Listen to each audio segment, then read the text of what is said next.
ان الحمد للہ الصلاۃ والسلام علی الاشرف الانبیاء والمرسلین نبینا محمد صلی اللہ علیہ وسلم وعلی آلہ واصحابہ اجمعین۔ میرے محترم ناظرین اکرام، السلام علیکم۔ آپ Q.Grammar دیکھ رہے ہیں اور میں آپ کا ہوسٹ شاہد ملک۔ سورہ البقرہ کی آیت نمبر 87 تک ہم نے پڑھا ہوا ہے۔ آج انشاءاللہ مزید 2 آیات کور کریں گے، آیت نمبر 88 اور 89۔ تو شروع کرتے ہیں۔ اعوذ باللہ من الشیطان الرجیم، بسم اللہ الرحمن الرحیم۔ وقالوا قلوبنا غلف بل لعنهم اللہ بکفرہم قلیلا ما یؤمنون۔ وہ کہتے ہیں کہ ہمارے دل محفوظ ہیں، نہیں، اصل بات یہ ہے کہ ان کے کفر کی وجہ سے ان پر اللہ کی پھٹکار پڑی ہے، اس لیے کہ وہ کم ہی ایمان لاتے ہیں۔ دیکھیے، بنی اسرائیل کے جو واقعات ہیں وہ ہم نے پڑھے ہیں اور پڑھ رہے ہیں۔ قرآن کے بارے میں یا ان کی اپنی جو کتابیں ہیں ان کے بارے میں جو ان کا طرز عمل تھا، اس کے بارے میں بہت ساری آیات ہم نے پڑھی کہ ان کے پاس جب کتاب آئی تو انہوں نے اس کو ماننے سے انکار کیا، اس کے احکامات کو انہوں نے پامال کیا، اور اس کے بعد یہ کہ ان کے علماء نے اس میں تحریفیں کیں اور سمجھ بوجھ کر اس کے معنی کو بدلا، حتیٰ کہ اس کے کنٹیکسٹ کو بھی بدل دیا، اور اس کے بعد اس کو عوام الناس تک نہ پہنچایا اور ان کو امیدیں دلائیں۔ اور پھر اللہ تعالیٰ نے فرمایا، یہ جو مدینہ کے بنی اسرائیل تھے ان کو یہ ساری یاد دہانی کروائی جا رہی ہے کہ دیکھو یہ تمہارا ماضی تھا اور تم نے یہ طرز عمل اختیار کر رکھا تھا، اب یہ کتاب تمہارے پاس آئی۔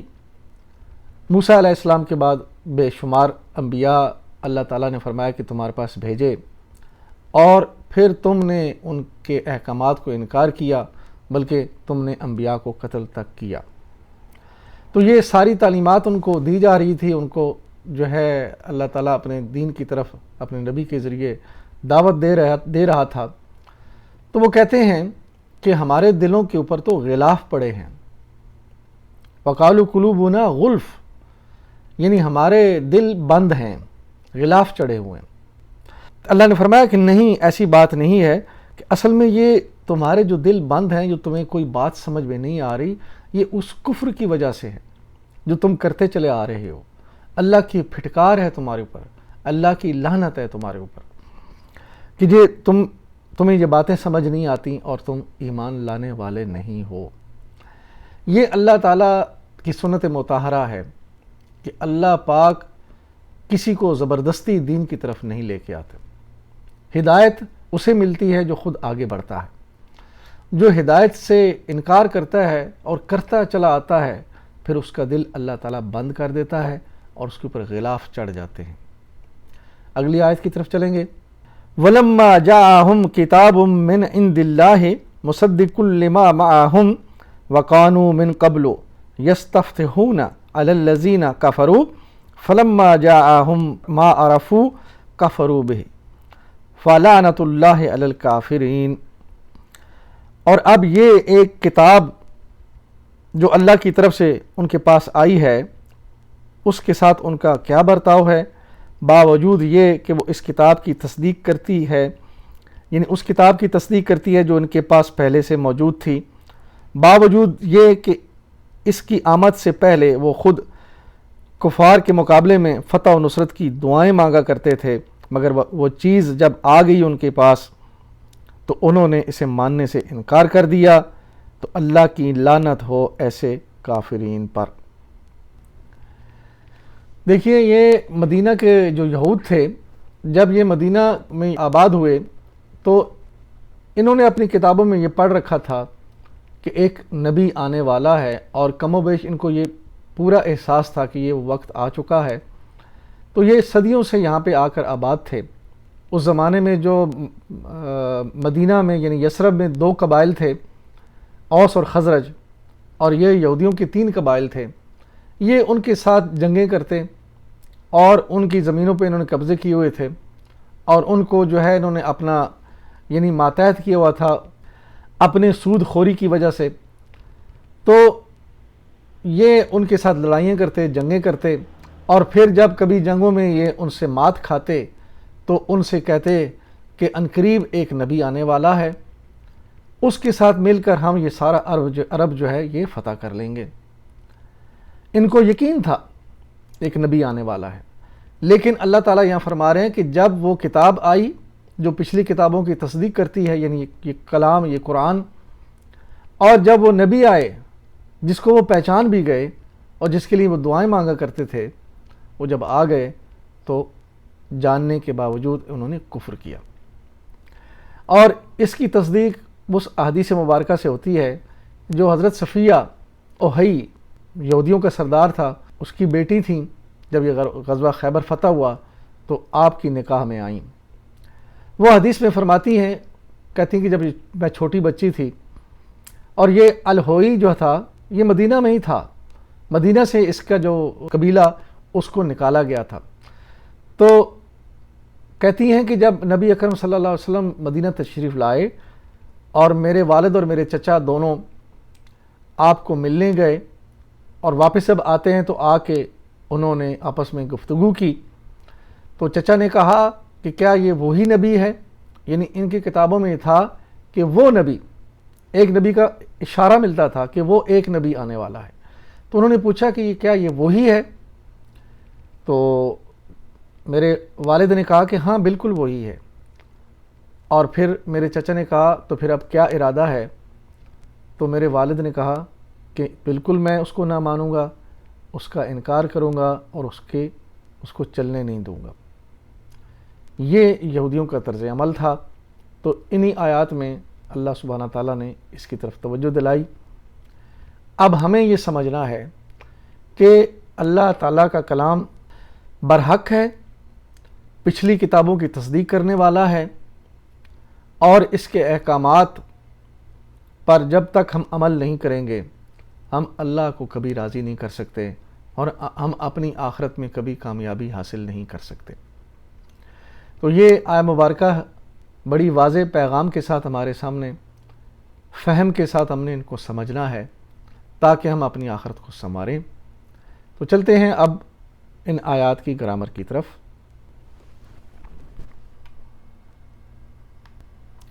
وَقَالُوا قُلُوبُنَا غُلْفٌ بَل لَّعَنَهُمُ اللَّهُ بِكُفْرِهِمْ فَقَلِيلًا مَّا يُؤْمِنُونَ. اور وہ کہتے ہیں کہ ہمارے دل محفوظ ہیں. نہیں، اصل بات یہ ہے کہ ان کے کفر کی وجہ سے ان پر اللہ کی پھٹکار ہے، اس لیے وہ کم ہی ایمان لاتے ہیں. وقالو وہ کہتے ہیں، یہ اس میں واو عاطفہ ہے اور قالو فعل ہے. افعال کی تفصیل ہم دیکھتے جائیں گے انشاءاللہ. قالو مادہ قاف واو لام، باب نصرہ ماضی کا پہلا صیغہ قالا، تعلیل کی وجہ سے واو الف میں بدلا، قوالا سے قالا. مضارع کا پہلا صیغہ یقولو، یہ قالا یقولو کی گردان اور قالو اسی کے اندر ہے. قالو یہ دیکھیں فعل ماضی جمع غائب کے لیے، ان سب نے کہا. قلوبنا غلف، ہمارے دل محفوظ ہیں. اس میں دیکھیں قلوبنا مرکب اضافی ہے، قلوبنا ہمارے دلوں کی نسبت ہم سے یعنی وہ جو کہہ رہے ہیں ان سے ہو رہی ہے، تو یہ ہوا مرکب اضافی. اور غلفن یہاں پہ خبر ہے، یعنی یہ قلوبنا ہمارے دلوں کے اوپر کیا ہے؟ غلفن غلاف چڑھے ہوئے ہیں، یہ وہ کہہ رہے ہیں. بل لعنہم اللہ، بلکہ اللہ نے لعنت کی ان پر. بل اس میں حرف اضراب ہے، یعنی ایک سمجھ لیجئے کہ ان کو ان کے جو منہ کی بات چل رہی تھی اللہ تعالیٰ نے ان کو شٹ اپ کہا. ایسا نہیں ہے، بالکل ایسا نہیں ہے، حرف اضراب. بل لعنہم اللہ، لعنا ہم اس میں فعل ہے لعنا، اور ہم جو ہے یہاں پہ ضمیر ہے، ہم ضمیر اور یہ مفعول بھی ہے ساتھ، اور آگے اللہ فاعل ہے. بکفرہم بی حروف جارہ میں سے اور کفرہم مرکب اضافی ان کے کفر کی وجہ سے. فقلیلا ما یؤمنون تھوڑے ہی ان میں سے ایمان لاتے ہیں. فا اس میں عاطفہ ہے اور قلیلاً مفعول مطلق ہے اور ما موصولہ اور یؤمنون فعل ہے. ان کی تفصیل سب کی ساتھ ہم دیکھ لیتے ہیں. فقلیلا ما یؤمنون فا اس میں عاطفہ قلیلاً مفعول مطلق اور مصدر کے طور پہ آیا اور یہ اسم منصوب. مفعول مطلق وہ مصدر جو اپنے ہی فعل کے بعد تاکید کے لیے آتا ہے. اسم مفعول مطلق تاکیدی مصدر کہلاتا ہے. اور بعض اوقات یعنی اس کے پیچھے فعل بھی ہونا چاہیے اور بعض اوقات بغیر فعل کے ہی مفعول سامنے آ جاتا ہے. جیسے مثال کے طور پر صبراً، شکراً، عفواً اور یہاں پہ قلیلاً، اس لیے مفعول مطلق ہے. یہ ما آیت کے درمیان میں آئے تو حرف موصولہ جو کا مطلب دیتا ہے. یؤمنون یہ فعل ہے. یؤمنون کی تفصیل ہم دیکھتے ہیں.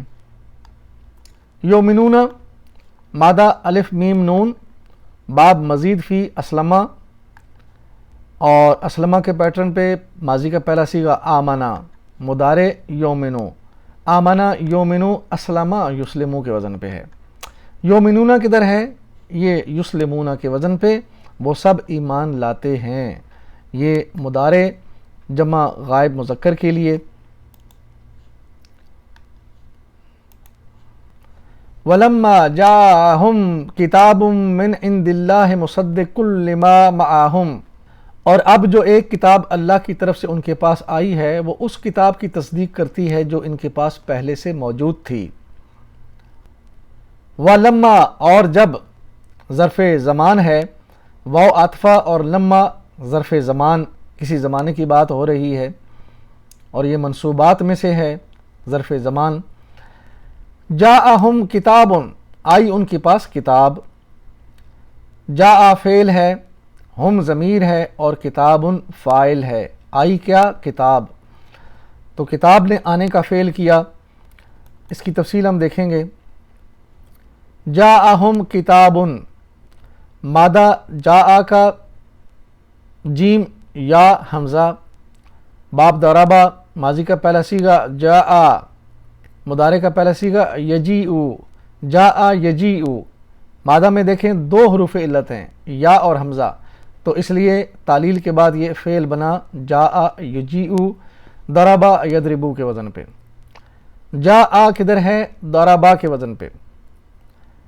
فعل ماضی واحد غائب مذکر وہ آیا. جاء ہم کتاب اس میں جاء فعل اور ہم ضمیر ہے اور کتاب فاعل ہے. جب آئی ان کے پاس کتاب. من عند اللہ اللہ کی طرف سے. من عندی مرکب جاری ہے اور عند اللہ مرکب اضافی ہے یعنی اللہ کے پاس. مصدقن تصدیق کرنے والی. مرکب توصیفی ہے.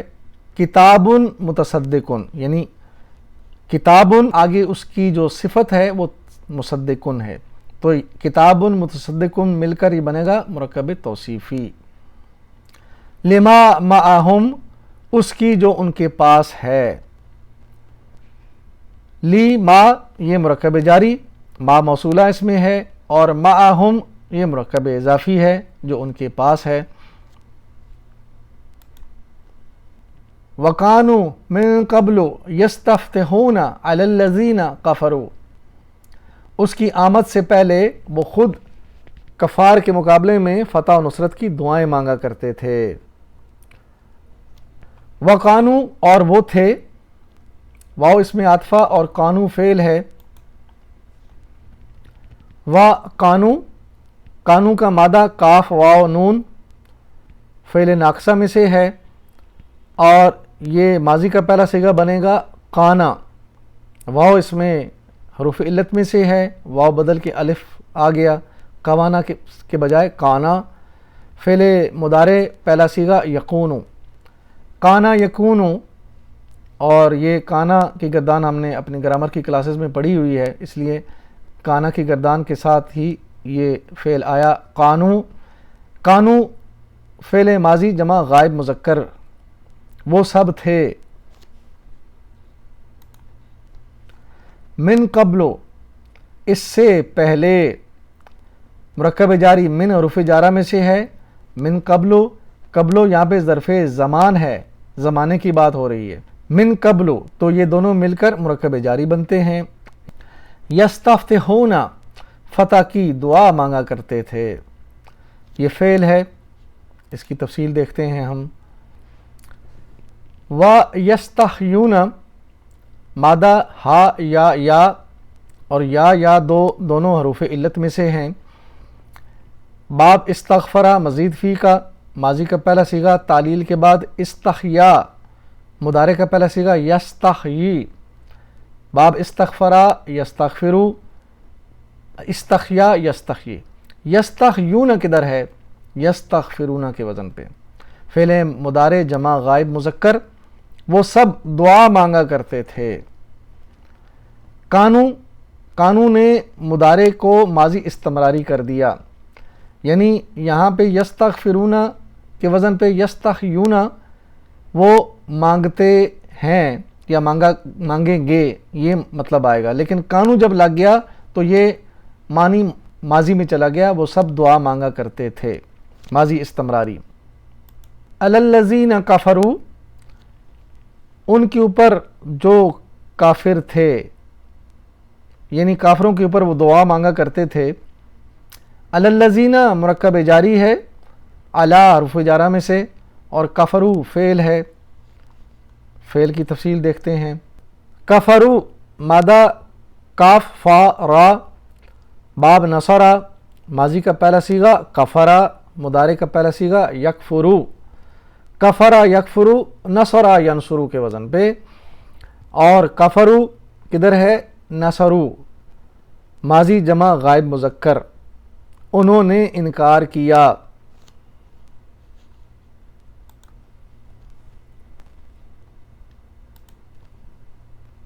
فلما جاءہم ما عرفوا کفروا بہ فلعنۃ اللہ علی الکافرین، جب آ گیا ان کے پاس جسے وہ پہچان بھی گئے تو انہوں نے اس کا انکار کر دیا، اللہ کی لعنت ان کافرین پر۔ فلما پس جب، فا اسم عاطفہ اور لما ظرف زمان، یعنی کسی وقت کی بات ہو رہی ہے اور ظرف زمان منصوبات میں سے ہے۔ جاءہم آ گیا ان کے پاس، جاء فعل ہے، ہم ضمیر ہے، ضمیر جمع غائب کے لیے، تو فعل کی تفصیل ہم دیکھتے ہیں۔ جاء کی تفصیل ابھی ہم نے دیکھی تھی کہ اس کا مادہ جیم یا حمزہ، اور ضربہ اس کا باب ہے، اور جاء ماضی واحد غائب مذکر کے لیے ہے۔ جاءہم ان کے پاس آ گیا، ما عرفو جسے وہ پہچان بھی گئے، ما اس میں موصولہ ہے اور عرفو اس میں فعل ہے، اس کی تفصیل دیکھ لیتے ہیں۔ ما عرفو، عرفہ یعنی عین را فا اس کا مادہ ہوا، باب ضربہ ماضی کا پہلا صیغہ ضربہ کے وزن پہ عرفہ، مضارع یعرفو، عرفہ یعرفو، ضربہ یضربو کے وزن پہ ہے۔ عرفو کدھر ہے؟ یہ ضربو ماضی جمع غائب مذکر کے لیے، انہوں نے جان لیا۔ ما عرفو جو ان کے پاس آیا تھا اس کو انہوں نے جان لیا، ما موصولہ کے طور پر، یعنی جس کو وہ پہچان بھی گئے۔